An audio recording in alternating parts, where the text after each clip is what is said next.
Wyoming Territory, 1872. The dust was a constant companion, a fine red powder that settled on every surface and lived in the back of a man's throat. Elias Vance tasted it on the wind, a gritty prelude to the evening chill that would soon descend from the high peaks of the Laramie Range.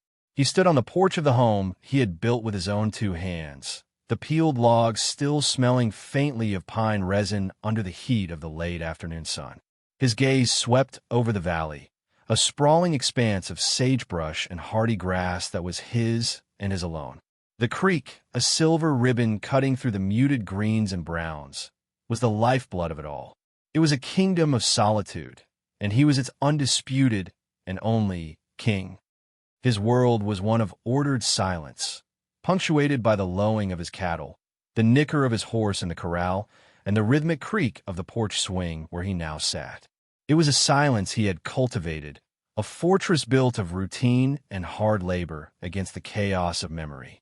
5 years. 5 years since the silence had been filled with a woman's laughter and a child's bright questions. 5 years since diphtheria had swept through his world like a prairie fire, leaving nothing but ash and the hollow echo of what had been.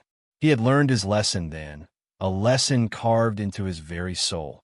Attachment was a vulnerability, a weakness that invited devastation. A man survived alone. It was the only law of this land that truly mattered. From his vantage point, he could see the distant smudge of Redemption Gulch, a town that was little more than a single dusty street clinging to the promise of the railroad. He went there only when necessity dictated, for salt and flour and cartridges. He tolerated the presence of others, but he did not seek it. His interactions were transactions, brief and practical, his words as sparse as the trees on the high plains. The townsfolk knew him as Vance, the rancher from up the valley. They saw a hard man, quiet and self-reliant. They did not see the ghost that walked beside him, the phantom limb of a life that had been amputated. A sound, thin and sharp, sliced through the vast stillness. It was the whistle of the westbound train, a mournful cry that traveled for miles across the open country. It was the sound of the world beyond his valley, a world of noise and people and complications he had long since forsaken. To Elias, it was an intrusion, a reminder of a life he no longer lived. He watched the plume of black smoke crawl along the horizon, a dark serpent invading his peaceful sky. The train brought strangers, and strangers brought trouble. It was another law of the land he held to be true. He ran a hand over his jaw, the rasp of stubble a familiar anchor in the quiet of his existence.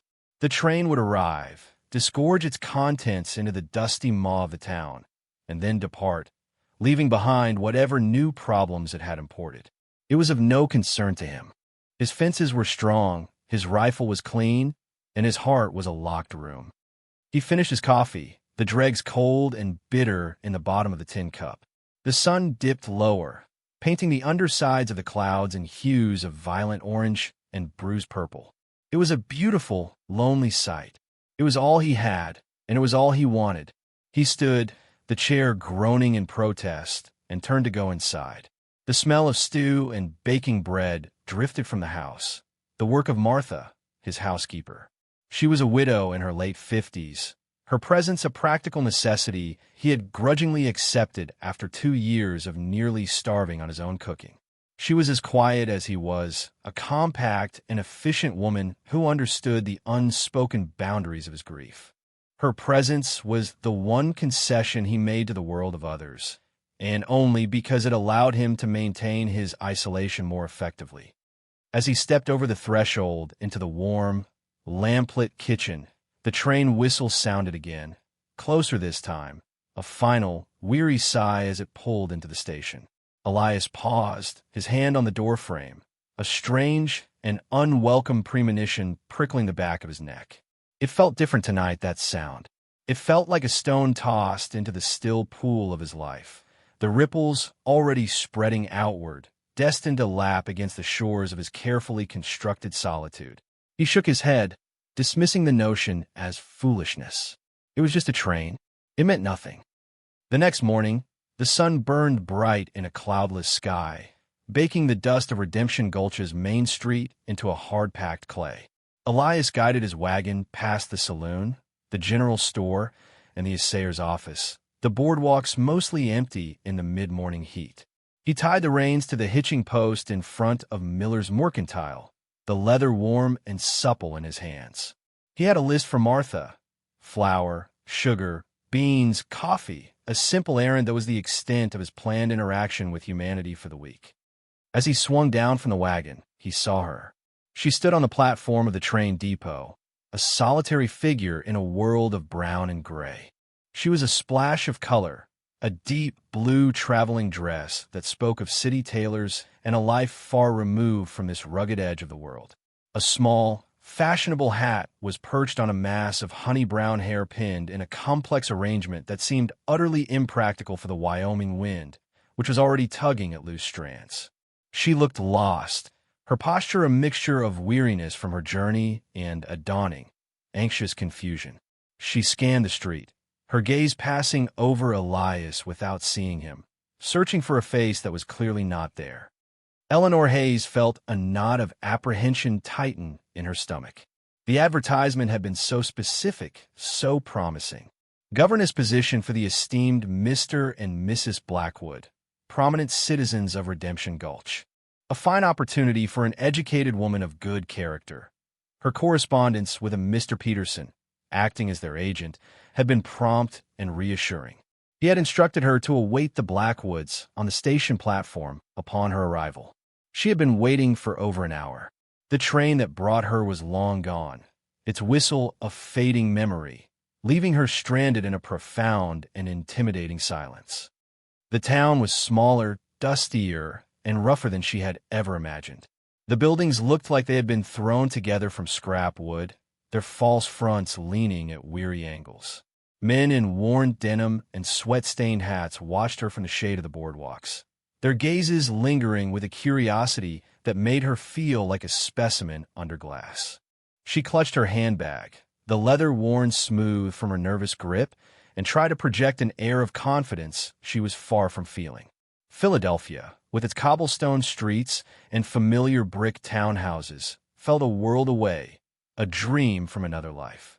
The station master, a harried man with a drooping mustache, finally came over to her.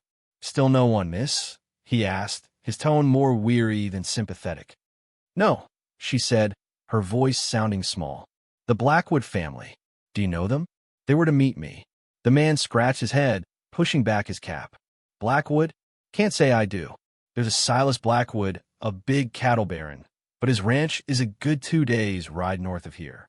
And he ain't got no children. Never been married, far as I know." The knot in Eleanor's stomach turned to a cold, sinking stone. But the letters, the position, her voice trailed off. The entire construct of her new life, the very reason she had spent nearly every last dollar she possessed to travel 2,000 miles, was beginning to feel like a house of cards in a gale. "Might be a misunderstanding," the station master offered, though he didn't sound convinced. He gestured to her large, heavy trunk. "Can't leave this here all day, miss. You'll need to find a room." Elias had finished his business in the Mercantile, the sacks of flour and beans loaded into the back of his wagon. He was about to climb back onto the seat when he saw the station master trying, and failing, to help the woman with her trunk. It was a massive thing, bound with iron straps, and the two of them could barely budge it. He watched for a moment, his first instinct to turn away, to get back to his valley and his silence. It was not his concern. But then he saw the look on her face. The carefully constructed mask of poise had crumbled, replaced by a raw, naked vulnerability. He saw the tremor in her lip, the sheen of unshed tears in her wide, blue-green eyes. It was a look he recognized. It was the look of someone whose world had just been pulled out from under them. Against every instinct, against the creed of isolation he had lived by for 5 years, Elias found himself moving. He strode across the dusty street, his boots making no sound in the thick powder. "Let me," he said, his voice a low rumble. It was not a question. The station master stepped back with a grunt of relief. Eleanor looked up at the man who had suddenly appeared beside her. He was tall, broad-shouldered, dressed in practical, durable clothing that had seen hard use. His face was tanned by the sun, etched with fine lines around his eyes, which were a startling, clear gray. He looked capable and stern. Without waiting for a reply, Elias bent, gripped the iron handles of the trunk, and lifted. The muscles in his back and shoulders bunched, and he hoisted the heavy object as if it were a sack of feed. Eleanor took an involuntary step back to give him room, and her heel caught on an uneven plank of the platform. She gasped, flailing for balance, and pitched backward. In a movement as swift and instinctive as a striking hawk, Elias dropped the trunk with a deafening thud and reached for her. His one hand caught her arm, the other settled firmly on her waist, pulling her up short against his chest. For a heartbeat, they were frozen. Eleanor's hands were pressed against the solid wall of his torso, her face just inches from his. She could smell the scent of clean sweat, leather, and the faint, dusty aroma of the open prairie. His grip was like iron, unyielding and secure. Her hat had been knocked askew, and a lock of honey-brown hair fell across her cheek. Elias felt the shocking fragility of her in his arms, the softness of her dress a stark contrast to the hard reality of his life. He could feel the frantic beat of her heart against his own steady rhythm. Her eyes, wide and startled, were the color of a mountain lake, a mix of blue and green and gold that seemed to pull him in. The world narrowed to that single point of contact. The noise of the street, the heat of the sun, the very dust in the air, it all fell away. There was only the scent of lavender from her hair and the warmth of her body pressed against his. It was the first time he had held a woman in 5 years. The locked door of his heart rattled on its hinges. He released her as abruptly as he had caught her. He took a half-step back, putting a careful distance between them. The spell was broken. "You should be more careful," he said, his voice gruff to cover the unexpected turmoil inside him. "Thank you," Eleanor whispered, her cheeks flushed. She straightened her hat with a trembling hand, trying to regain her composure. I'm sorry." "No need," he muttered, turning his attention back to the trunk. He felt exposed, as if that brief moment of contact had stripped away a layer of his armor. The town sheriff, a man named Cobb with a paunch and a kind face, had ambled over, drawn by the commotion. He listened as the station master explained the situation. "No family named Blackwood in town, miss," Cobb confirmed, shaking his head slowly. "Sounds to me like you've been had. A mighty cruel trick to play, pulling a lady all the way out here on a false promise." The reality of her situation crashed down on Eleanor with its full, terrifying weight. She was alone in a strange and intimidating town, with no job, no place to go, and rapidly dwindling funds. "But what am I to do?" she asked, her voice trembling. "Is there a boarding house? A respectable hotel?" Sheriff Cobb shifted uncomfortably. "There's the rooms above the saloon, but, well, it's not a place for a lady like yourself. Not respectable at all." He looked around, his gaze falling on Elias, who stood silently by the wagon, radiating an aura of wanting to be anywhere else. "Vance," the sheriff said, a hopeful light in his eyes. "Your housekeeper, Martha. She might know of something. A family who could use a hire girl, maybe." Elias stiffened. This was exactly what he had tried to avoid, entanglement. He wanted to say no, to climb into his wagon and drive away, back to the safety of his silent valley. But he looked at the woman, at Miss Hayes, he supposed, and saw again that flicker of desperate fear in her eyes. It was the same fear he had seen in his own eyes in the mirror all those years ago. The decent man he had once been, the man who had been a husband and a father, stirred within him. A long silence stretched out. The dust swirled in the street like golden phantoms. Finally, with a sigh that seemed to carry the weight of the entire territory, Elias spoke. "There's no work," he said flatly. It was the truth. The town was too small, the ranches too self-sufficient. Then he heard himself say the words he knew he would regret. "My housekeeper is a respectable woman. There's a spare room at the ranch. You can stay there until the next train east." Eleanor stared at him, astonished. This severe, unsmiling man who looked as if he were carved from the granite of the surrounding mountains, was offering her shelter. It was an act of kindness so unexpected it left her speechless. I couldn't impose," she stammered. "It's not an imposition," he said, his tone leaving no room for argument. "Martha will see to you. It's better than the saloon." He did not look at her as he spoke, instead focusing on hefting her trunk into the back of his wagon with a final, decisive thud. He was not offering comfort. He was offering a practical solution to a problem that had unfortunately landed in his path.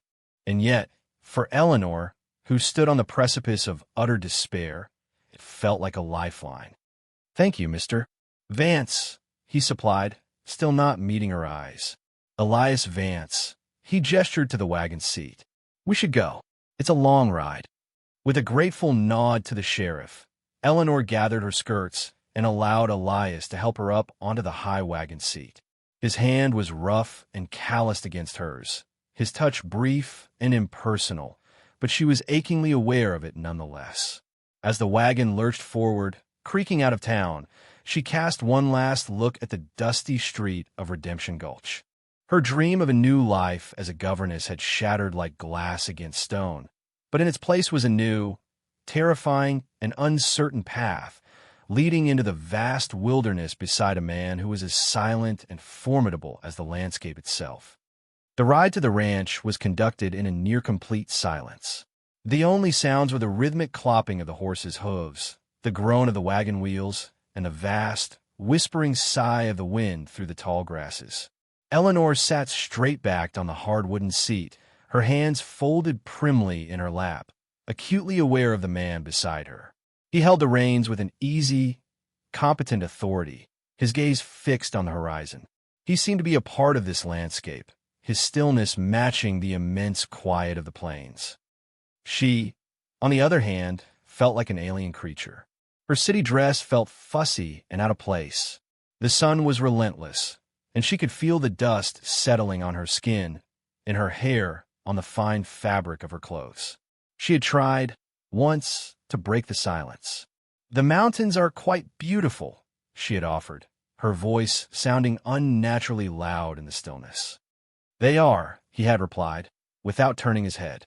The finality in his two words was a clear signal.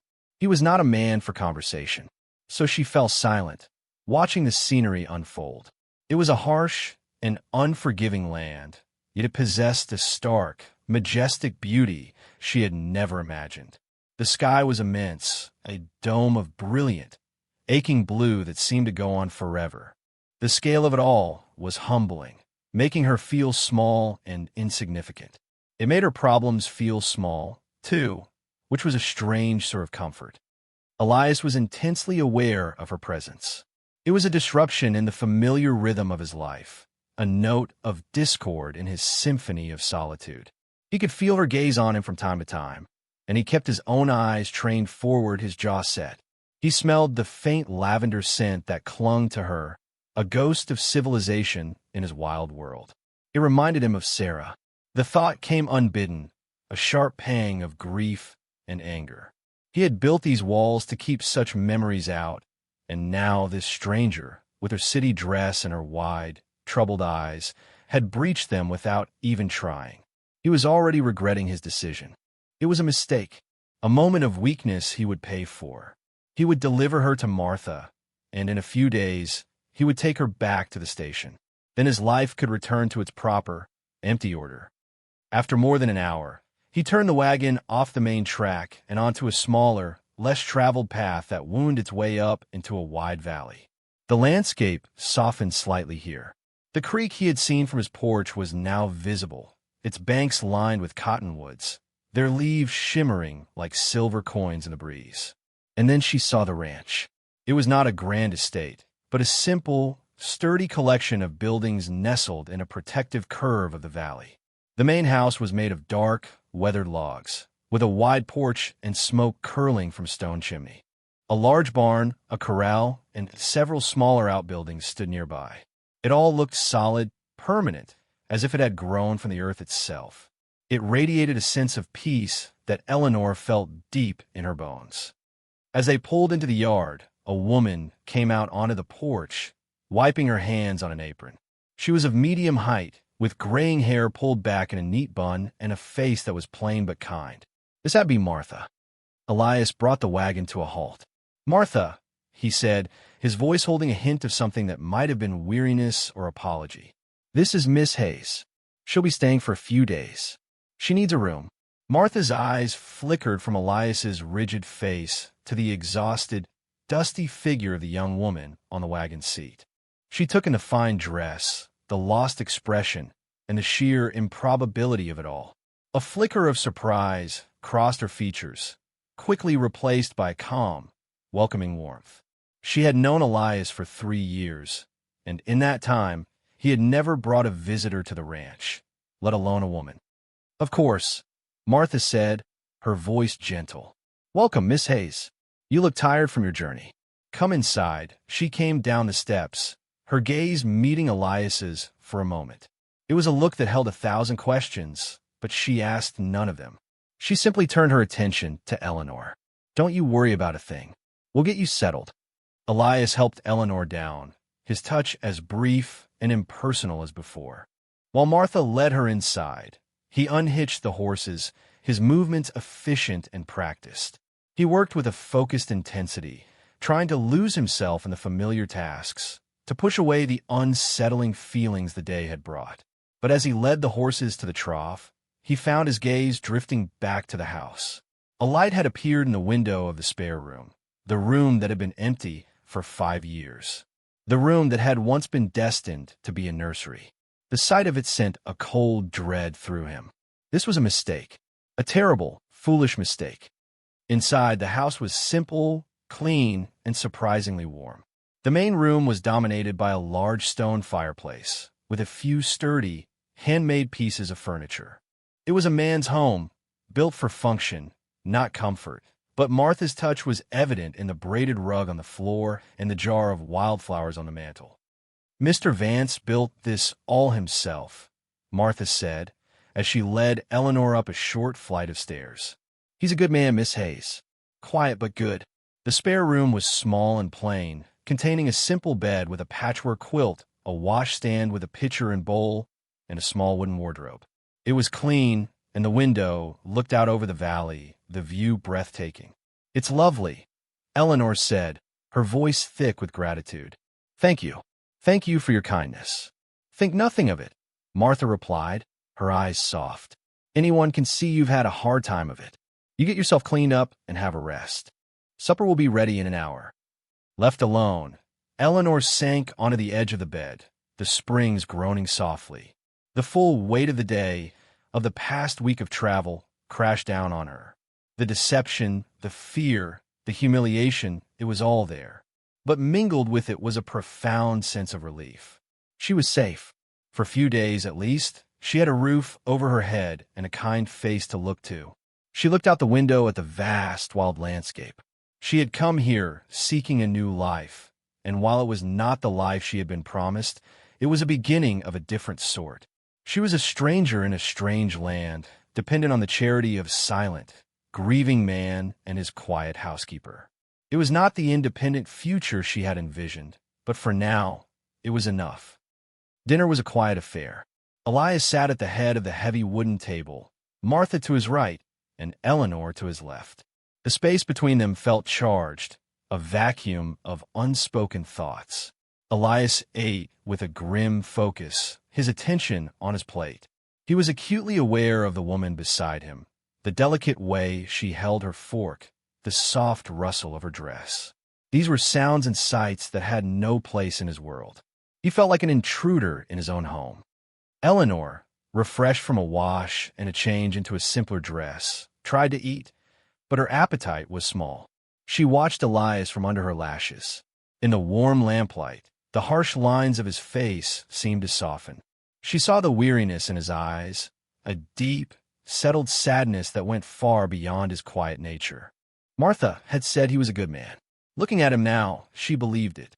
His offer of shelter was proof of that, no matter how grudgingly it had been given.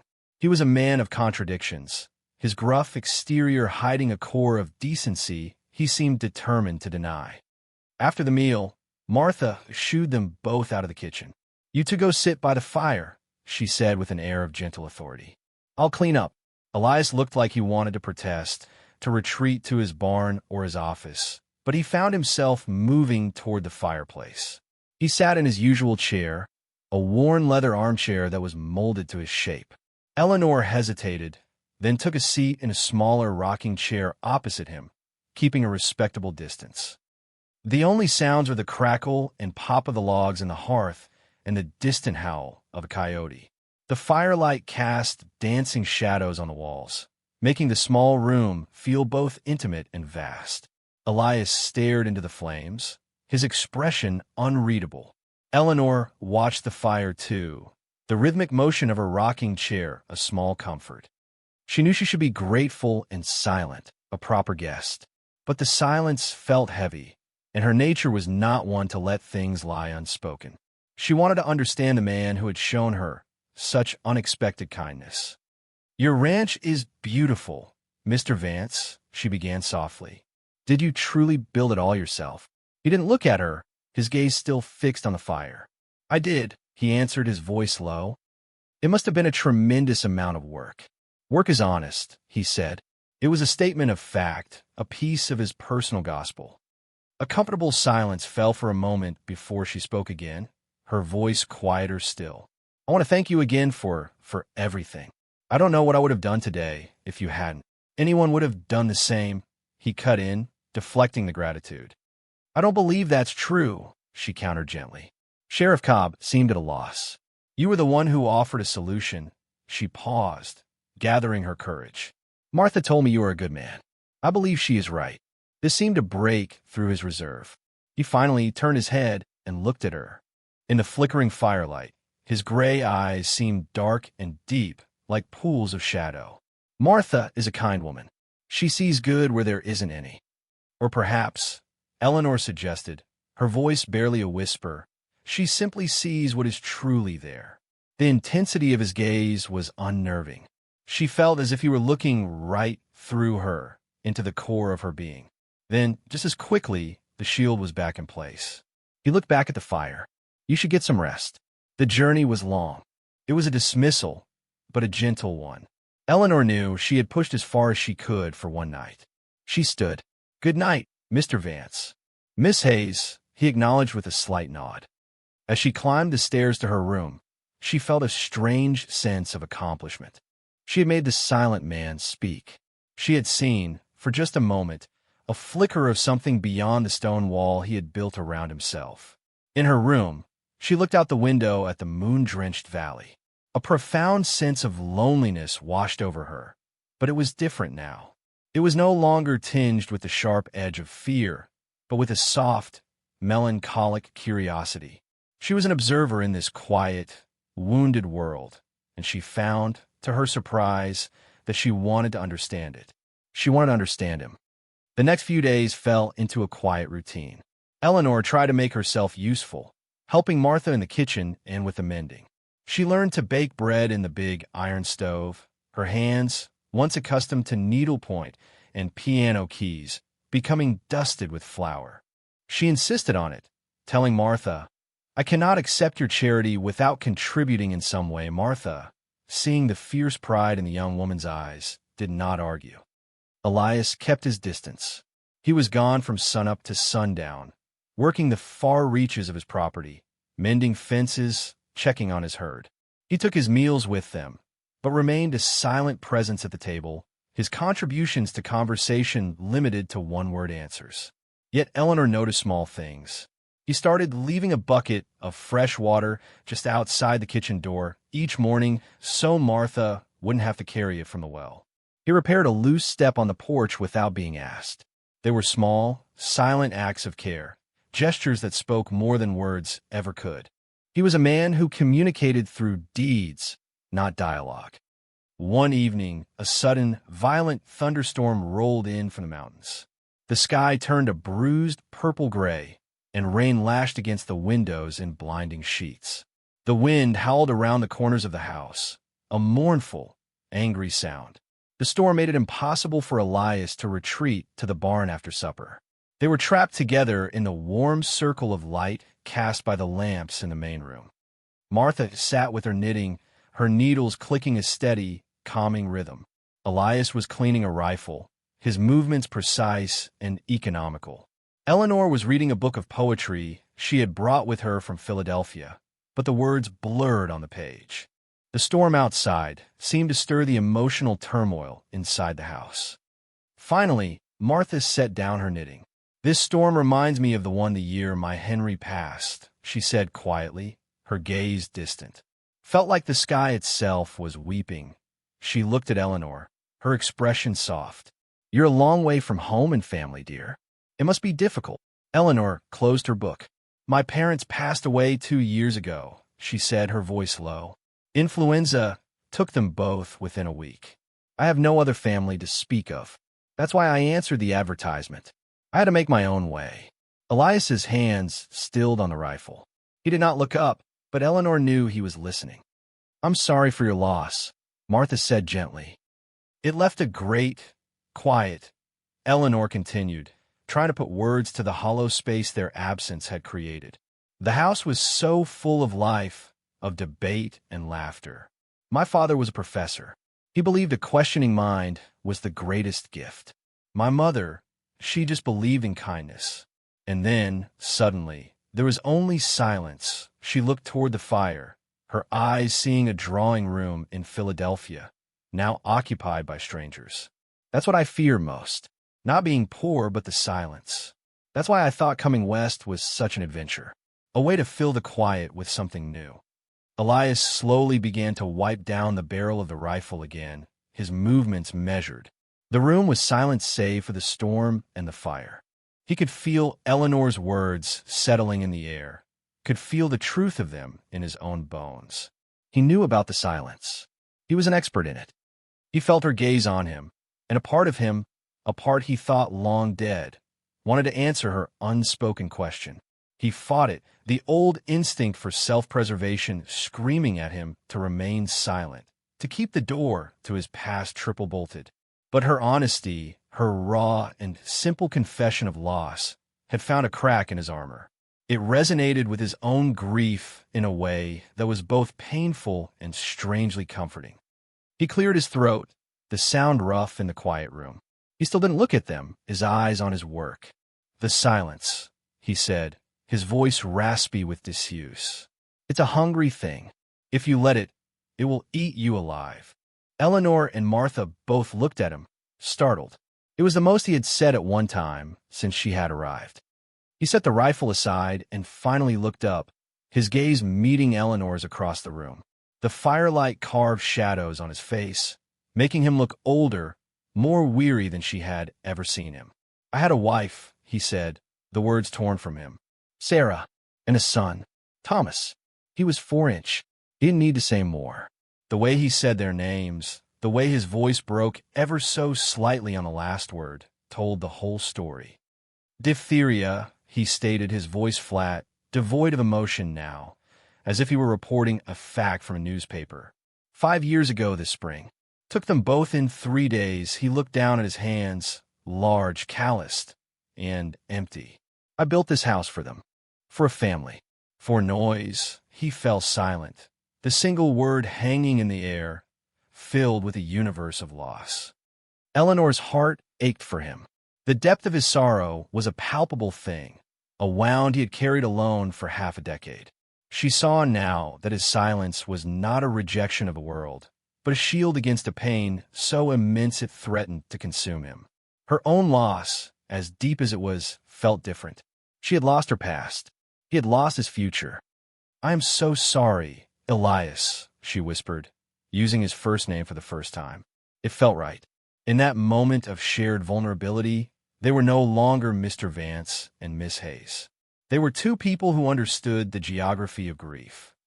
He gave a curt, sharp nod, as if to acknowledge her words and dismiss them at the same time. He stood abruptly. "The storm's letting up. I have to check on the stock." He grabbed his coat and was gone, disappearing into the rain-swept darkness, leaving a stunned silence in his wake. Martha sighed, picking up her knitting again. "He hasn't spoken of them in 3 years," she said softly. Not since I've been here.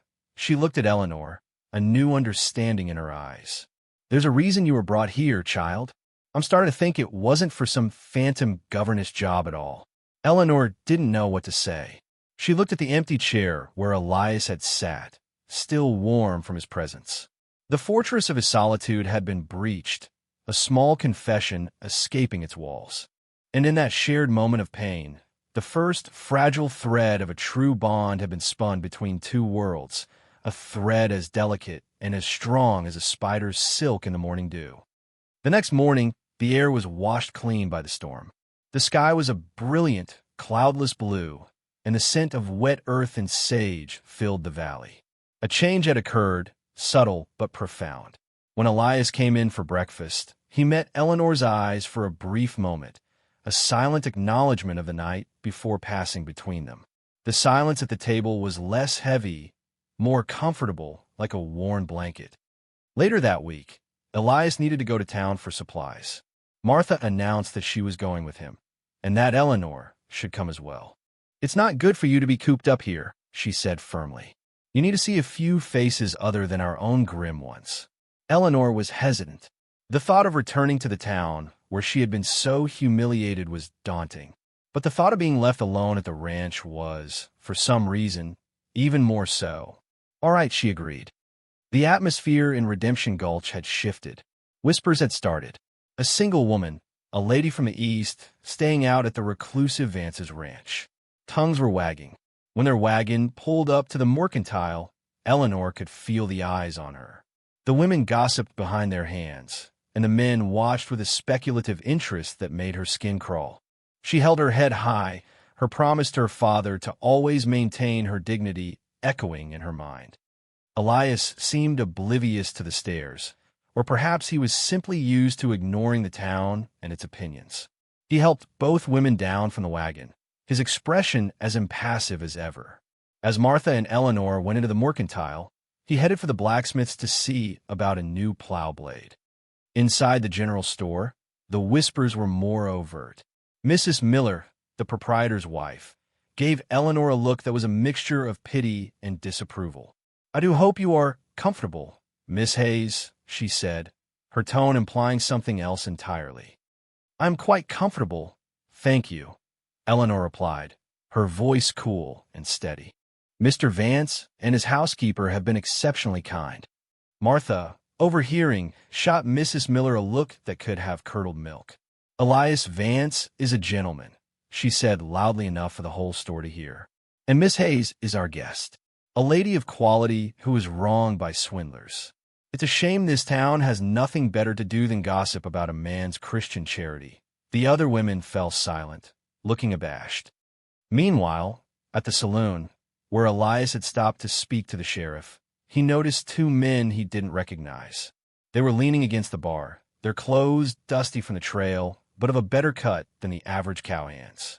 They were drinking whiskey and speaking in low tones to the barkeep. One was a burly, bearded man with small, mean eyes. The other was wiry and ferret-faced, a nervous energy about him. "A woman from the east," the bearded man was saying, "arrived on the Tuesday train. Fancy dress. Supposed to be a governess."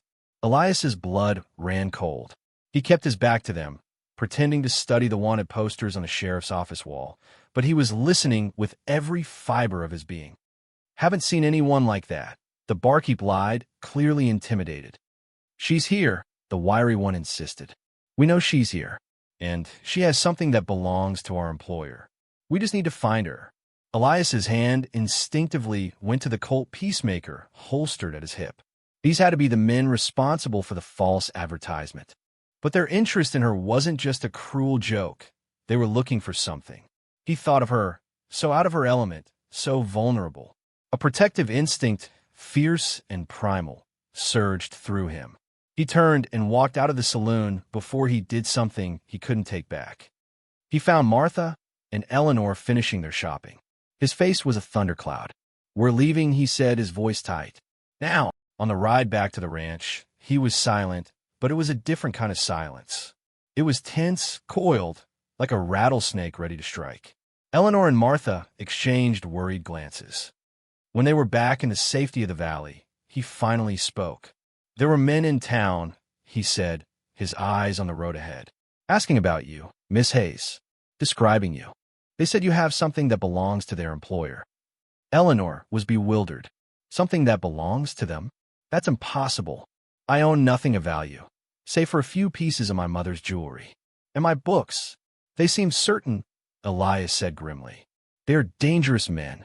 From now on, you are not to go to town. You are not to go anywhere without me or Martha." The order was absolute. The feeling of safety Eleanor had begun to cultivate evaporated, replaced by a chilling fear. Who were these men, and what could they possibly want from her? The sanctuary of the ranch suddenly felt less like a refuge and more like a fortress under siege. A few days later, the threat escalated. Eleanor had been picking wildflowers down by the creek, not far from the house. She was humming to herself, finally feeling a sense of peace when she heard the sound of horses.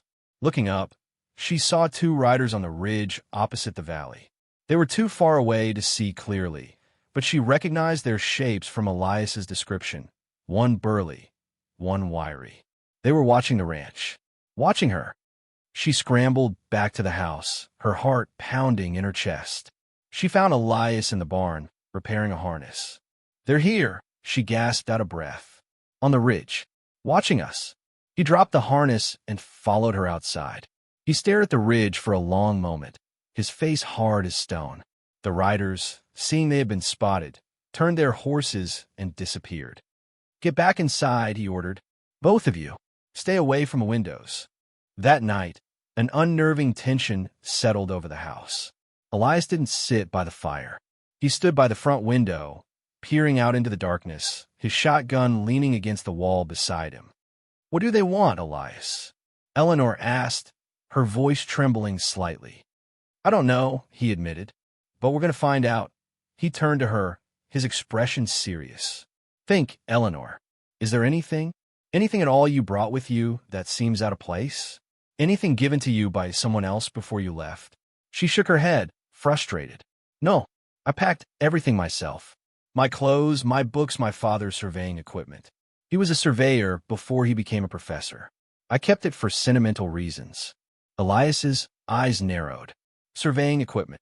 Yes, an old transit and some maps. Mostly of Pennsylvania. Nothing of importance." "And your trunk," he pressed. "The one I carried. Is there anything special about it?" "It was my grandmother's," she said. "It's very old." "Let's see it," he commanded. They went up to her room and heaved the heavy trunk into the center of the floor. Elias examined it closely, running his hands over the worn leather, tapping the iron bands. He felt along the inside, under the paper lining. And then he found it, a section of the lining that was stitched with a different color thread, almost invisible against the floral pattern. "A knife," he said to Martha, who had followed them up. She returned a moment later with a small paring knife. Carefully, Elias slit the stitches. He reached inside the lining and pulled out a folded, oilskin-wrapped packet. He unwrapped it on the bed. Inside was a hand-drawn map. It was a survey of his valley, the very land his ranch was on. It showed the creek, the springs that fed it, and detailed notes on water flow and mineral deposits. At the bottom, another document was attached, a legal deed, properly filed with the territorial office in Cheyenne months ago, granting sole and primary water rights to the entire basin to a Mr. Alastair Hayes, Eleanor's uncle, a man she'd only met a few times, who had then legally transferred the deed to his only living relative, his niece, Eleanor Hayes. It was signed and sealed. Her uncle had been a surveyor out west before his death a year prior, a fact she'd barely registered. Elias stared at it, the blood draining from his face. "My God," he breathed. He had filed a claim for his water rights, of course, but it was a standard user's claim. This was a primary, foundational deed. It superseded his. It gave the holder complete control over the water in the entire valley. Without that water, his ranch was worthless, and it belonged to her. And a name on the original survey, the man Alastair Hayes had worked for? Silas Blackwood. It all clicked into place. Blackwood wanted the water. He had hired Eleanor's uncle to find a way to secure the rights. The uncle, perhaps having a crisis of conscience or wanting to provide for his niece, had registered the deed in her name instead of Blackwood's and hidden it. When he died, Blackwood must have discovered what he'd done. The governess job was a lure, a way to get Eleanor and her trunk out here where his men could retrieve the deed. "He wants the water," Elias said, his voice a low, dangerous growl. "That's what this is all about. Blackwood wants to choke this valley dry." He looked at Eleanor, and for the first time, she saw real fear in his eyes. Not for himself, for her. She was the legal owner of the most valuable thing in the region, and a powerful, ruthless man wanted it. The knowledge of the deed changed everything. The threat was no longer abstract. It was a tangible, legal document lying on her bed. It made her a target. Elias's protective instinct, already simmering, went into overdrive. The next morning, he was cold and distant, his face a mask of grim resolve. "You have to leave," he announced at the breakfast table, his voice flat and devoid of emotion. "I'll take you to Cheyenne myself. You can get a train east from there. It's not safe for you here anymore." Eleanor stared at him, her heart sinking. After the intimacy of their shared confessions, after the camaraderie of discovering the map, this felt like a slap in the face.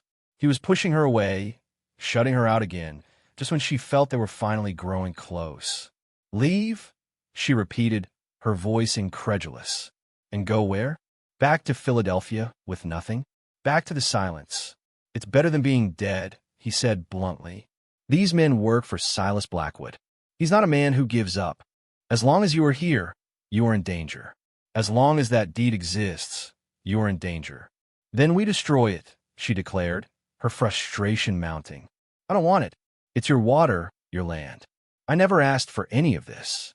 "It's not that simple," he countered, his voice rising with a rare show of emotion. "It's a legal document. Destroying it doesn't make Blackwood's claim valid, but it doesn't secure mine either. The only way to protect this valley is to file it properly in your name and then have you legally transfer it to me. And to do that, you have to stay alive. The safest place for you is 1,000 miles away from here until I can sort this out with the law." His logic was sound, but his tone was cold, clinical. He was treating her like a problem to be managed, a package to be shipped away for her own safety.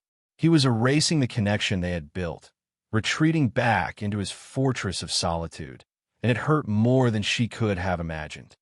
"So that's it?" she said, standing up, her eyes flashing with anger and hurt. "You just send me away? After everything? I'm not some delicate flower, Mr. Vance, that you need to hide in a greenhouse. I thought we were in this together."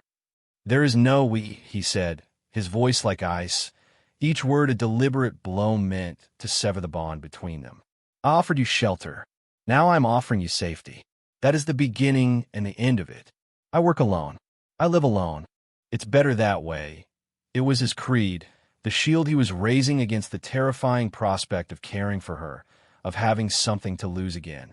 If he sent her away, he could fight Blackwood without the paralyzing fear of her being caught in the crossfire. He could go back to being numb, and numb was safe. Tears of anger and betrayal stung her eyes. "I see," she said, her voice trembling with suppressed emotion.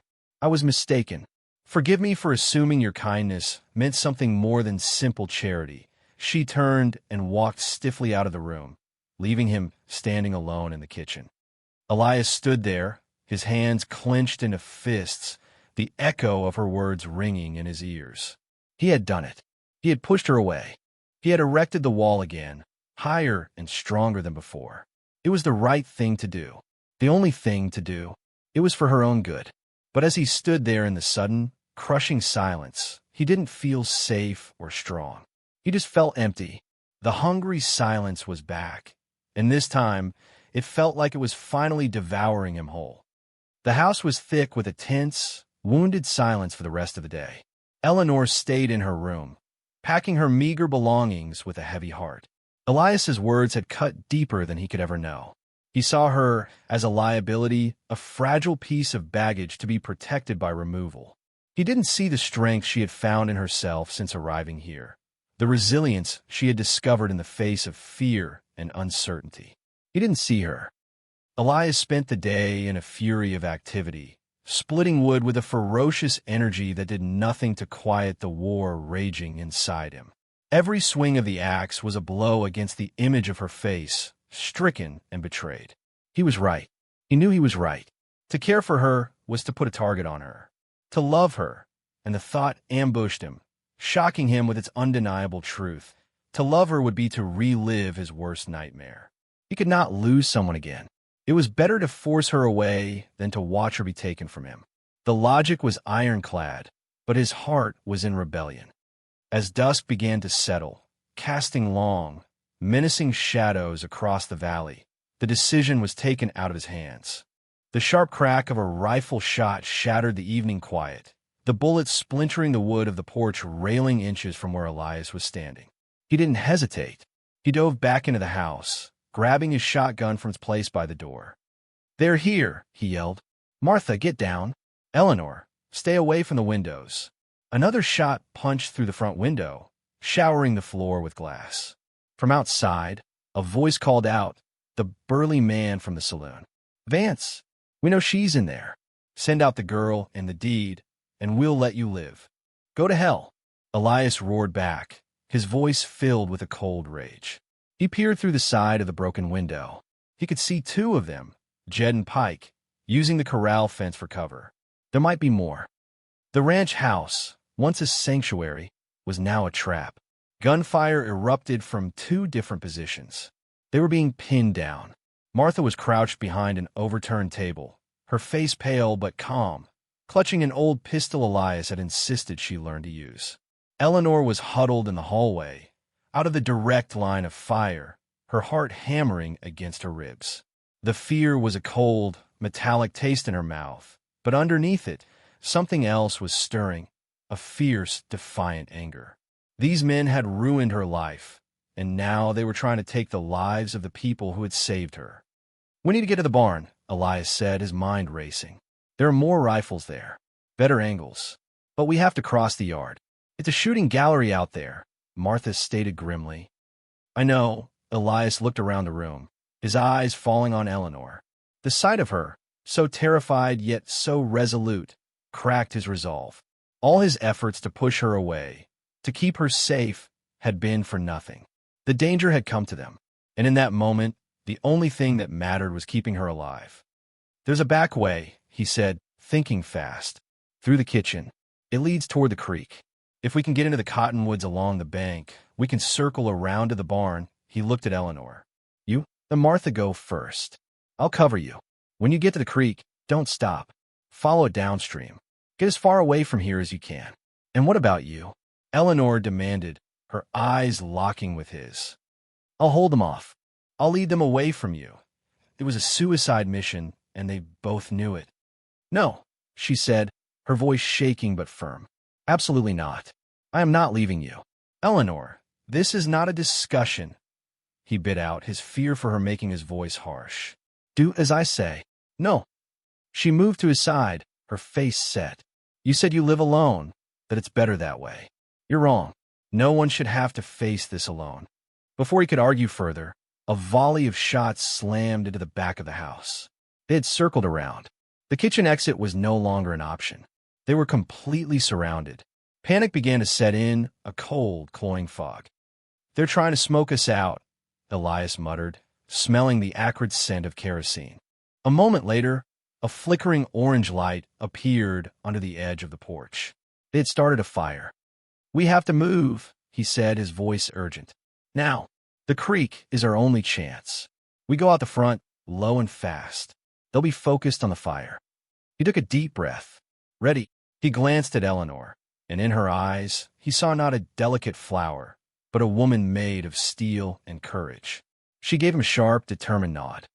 He kicked the door open and laid down, covering fire with a shotgun, the roar of it deafening in the enclosed space. "Go!" Martha and Eleanor scrambled out into the twilight, running low towards the dark line of trees that marked the creek bed. Elias followed, firing his pistol back at the figures near the corral. A bullet tore through the sleeve of his shirt, a searing line of fire along his arm. He ignored it. They reached the bank of the creek and plunged into the cold, fast-moving water. The creek was swollen from the recent storm, the current strong and treacherous. It pulled at their legs, trying to drag them under. On the far side of the ranch, the fire was growing, casting a hellish, dancing light over the entire valley. They struggled across, the water reaching their waists. Pike, the wiry man, saw them. He let out a yell and started running toward the creek, firing as he came. Bullets splashed in the water around them. "Keep moving," Elias shouted, trying to hustle the two women up the opposite bank. Martha scrambled up, but Eleanor's foot slipped on a slick rock. She went down with a cry, the current pulling her under for a terrifying second before she found her footing again, gasping and soaked. Elias grabbed her arm, hauling her forward. Pike was at the edge of the water now, taking careful aim. Elias knew they wouldn't make it to the cover of the trees. He shoved Eleanor behind him, shielding her with his body, and raised his pistol. He had 2 shots left. He fired. The shot went wide. Pike grinned, a flash of white teeth in the gloom, and raised his own gun. In that split second, as Elias braced for the impact, he thought of Sarah and Thomas, of the helplessness he had felt as he watched them slip away. Now, the same terror seized him, but it was sharper, more immediate. The thought of losing Eleanor, of her light being extinguished because of him, was more than he could bear. His entire philosophy of solitude, of self-preservation, crumbled into dust. It was a lie, a coward's lie. Life was not about avoiding loss. It was about who you were willing to fight for. He saw movement behind him. Eleanor, her face a mask of fierce determination, was refusing to run. She was looking desperately around her, her eyes landing on a heavy, waterlogged piece of driftwood half buried in the mud of the bank. With a cry of effort, she heaved it up. Elias was shouting at her to run, to save herself, but she ignored him. She turned back towards the creek, toward the man who was about to kill the man she loved. Pike was focused on Elias, his aim steady. Eleanor looked at Elias, his back to her, alone, defiant figure against the backdrop of his burning home. The townspeople might whisper about her, call her a fallen woman for living under his roof, but none of that mattered. All that mattered was the man standing in front of her. "I don't care what they say about me," she yelled over the roar of the creek and the crackle of the fire. "I'm not letting you face this alone." With all her strength, she hurled the heavy piece of driftwood into the water just in front of Pike. It landed with a tremendous splash, throwing up a sheet of water and mud, startling him and spoiling his aim. His shot went wild, burying itself in the dirt bank. That one moment of distraction was all Elias needed. His second shot was true. Pike cried out and crumpled, falling face first into the rushing water. But the danger wasn't over. Jed, the burly man, was charging from the barn, bellowing with rage. Elias's pistol was empty. He turned to Eleanor, his eyes blazing. "Run," he said, his voice raw. But this time, it wasn't an order to abandon him. It was a plea for her to get his safety while he bought her time. He stood his ground, waiting for Jed, a man twice his size. But as Jed closed the distance, the sound of multiple gunshots echoed from the direction of the house. Jed staggered, looked down at his chest in surprise, and then collapsed. Standing on the porch, silhouetted against the flames, was Martha. She held the smoking pistol in both hands, her expression one of grim, righteous fury. She had circled back. Silence fell, broken only by the fire in the creek. It was over. Eleanor rushed to Elias's side, her hands fluttering over his arm where the bullet had grazed him. "You're hurt." "It's nothing," he said, but his eyes were locked on her face. He saw her, not as a woman from the East, not as a liability, but as his partner, his equal, a warrior who had stood and fought beside him. The love he had been so terrified of, the love he had tried so desperately to deny, flooded through him, washing away 5 years of grief and fear. It wasn't a weakness. It was the greatest strength he had ever known. He reached out, his hand cupping her cheek, his thumb gently wiping away a smudge of mud. The world narrowed to the two of them, standing in the cold creek, with the ruins of his past burning behind them. "I was wrong," he said, his voice thick with an emotion he no longer tried to hide. Everything I believed about being alone. It was all wrong. He looked in her eyes, the color of a mountain lake, and saw his future. I love you, Eleanor. I think I've loved you since the moment you fell into my arms on that station platform. Tears, this time of overwhelming relief and joy, streamed down her face, mingling with the creek water. Oh, Elias, she breathed, her voice choked. I love you too. He lowered his head and kissed her, a kiss of desperation and relief, of promises made and a future claimed. It was a kiss that sealed the end of his solitude and the beginning of their life, there at the river crossing, amidst the ashes of the old world and the dawn of a new one. The aftermath was a blur of motion and raw emotion. Sheriff Cobb and a posse of townsmen arrived, drawn by the glow of the fire against the night sky. They found the bodies of Jed and Pike, and Martha's matter-of-fact account of the attack, combined with the deed map Eleanor produced, was all the evidence they needed. Silas Blackwood's scheme was exposed. Warrants were issued, and though the cattle baron himself would prove elusive for a time, his power in the territory was broken. While the men helped Elias douse the last of the flames, which had mercifully been contained to the porch and front wall of the house, Eleanor and Martha tended to Elias's arm. Inside the smoky, water-damaged main room, Eleanor carefully cleaned the wound, her touch gentle.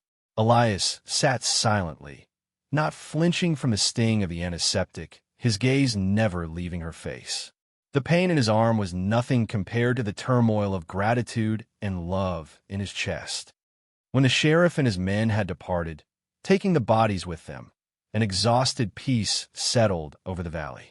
The three of them, Elias, Eleanor, and Martha, stood together, looking at the scarred but still standing house under the pale light of the moon. "It can be rebuilt," Elias said, his voice quiet but firm. "We can make it stronger." He looked at Eleanor, and the "we" was deliberate, a promise. Martha, with a wisdom that transcended words, simply patted them both on the shoulder. "I'll make some coffee," she said, and tactfully disappeared into the less damaged kitchen, leaving them alone in the moonlight. Elias turned to Eleanor, taking both of her hands in his. They were cold, but he held them, warming them with his own. "What I said before about sending you away. I was a fool. A terrified fool. You were trying to protect me," she whispered, her heart aching with love for this complicated, courageous man. "I was trying to protect myself," he corrected her, his honesty stark and painful. "From feeling this. From meeting you. I thought if I didn't have anything to lose, I couldn't be hurt again. But a life without love isn't living, Eleanor. It's just waiting to die. You brought me back to life." He reached into his pocket and pulled out something small. He pressed it into her palm. It was a simple, delicate gold ring, set with a tiny pearl. "It was my grandmother's," he said, his voice thick. "She gave it to my mother, who gave it to me to give to my wife. Sarah wore it." He paused, taking a deep breath. "I put it away with her things, and I never thought I would look at it again. But it doesn't belong in a box with ghosts and memories. It belongs to the future." He looked at her, his gray eyes shining with an earnest, hopeful light she had never seen before. "I know this is fast. I know your world has been turned upside down. But I also know, with more certainty than I've ever known anything, that I don't want to face another sunrise without you by my side. Not as a guest, but as my wife." He took the ring from her palm. "Eleanor Hayes, will you marry me? Will you build a new life with me, here in this valley? Will you fill this house with noise and laughter again?" Tears welled in her eyes as she looked from his heartfelt expression to the simple ring in his hand. It wasn't just a proposal. It was an offering of his entire, broken, beautiful heart.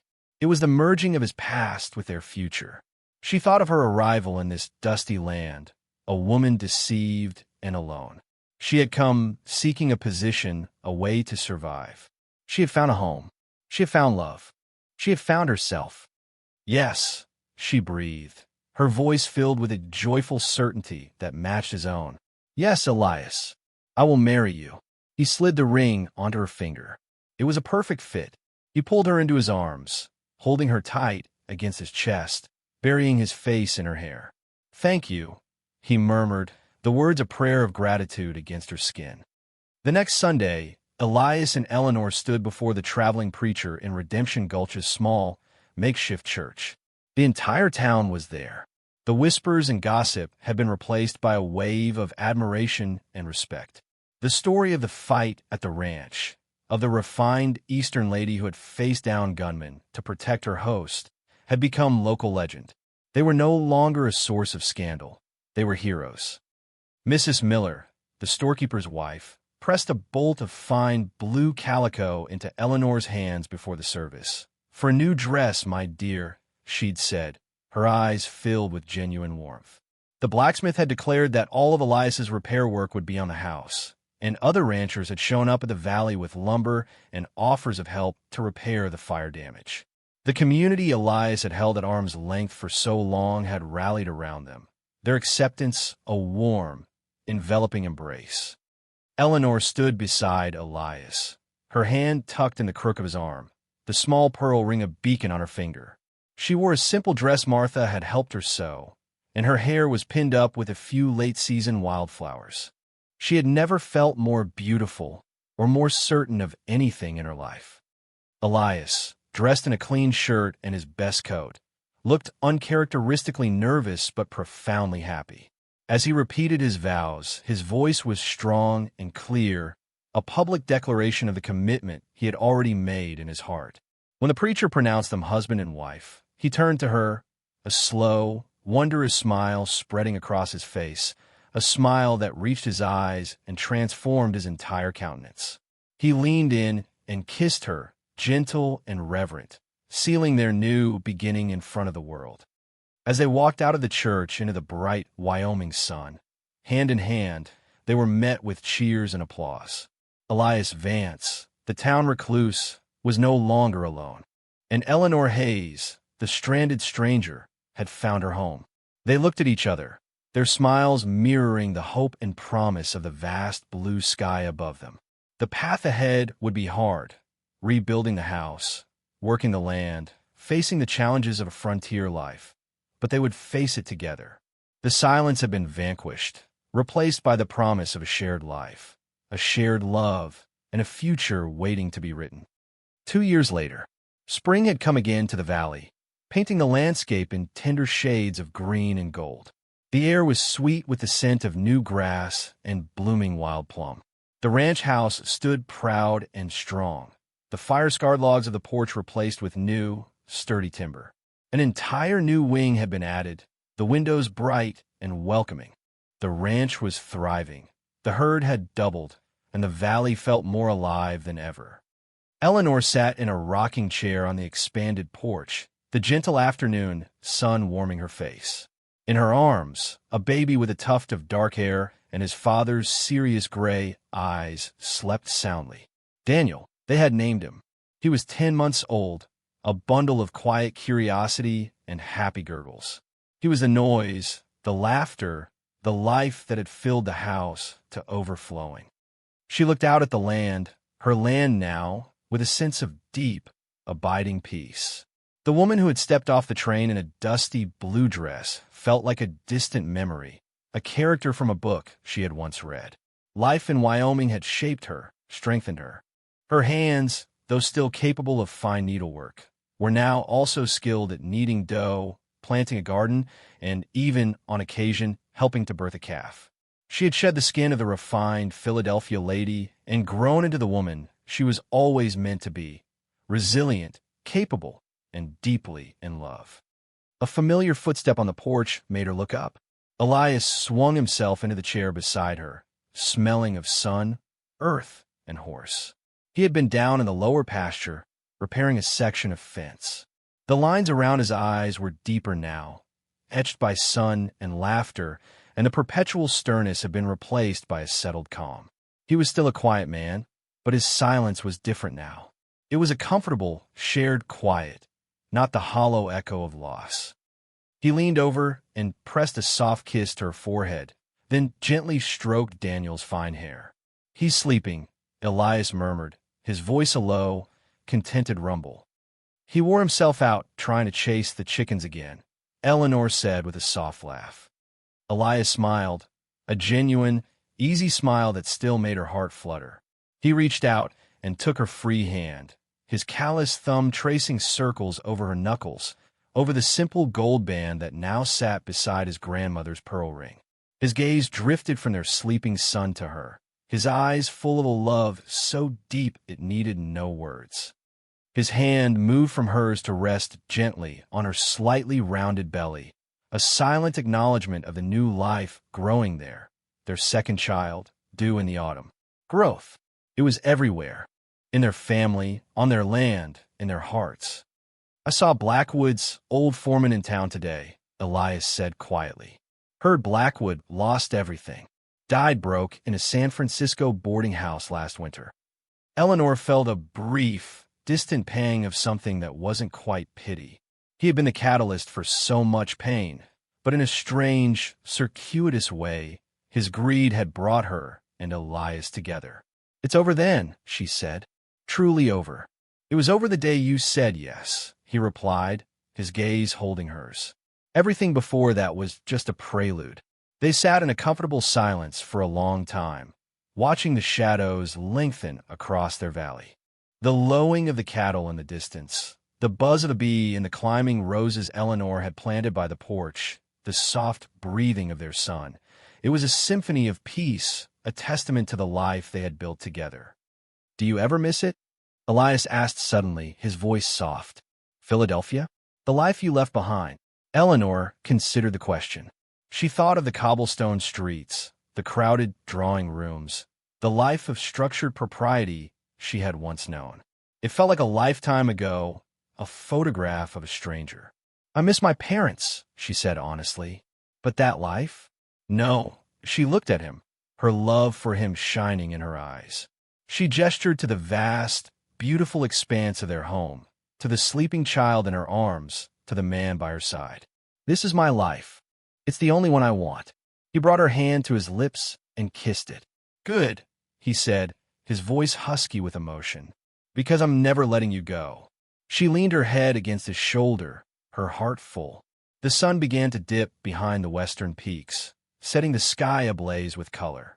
It was the same fiery, beautiful sunset he had once watched in solitude, but now it was not an emblem of his loneliness. It was a promise of the sunrise they would share tomorrow. The silence he had once so fiercely guarded had been forever replaced by love. It was a sound more beautiful than he had ever dared to imagine.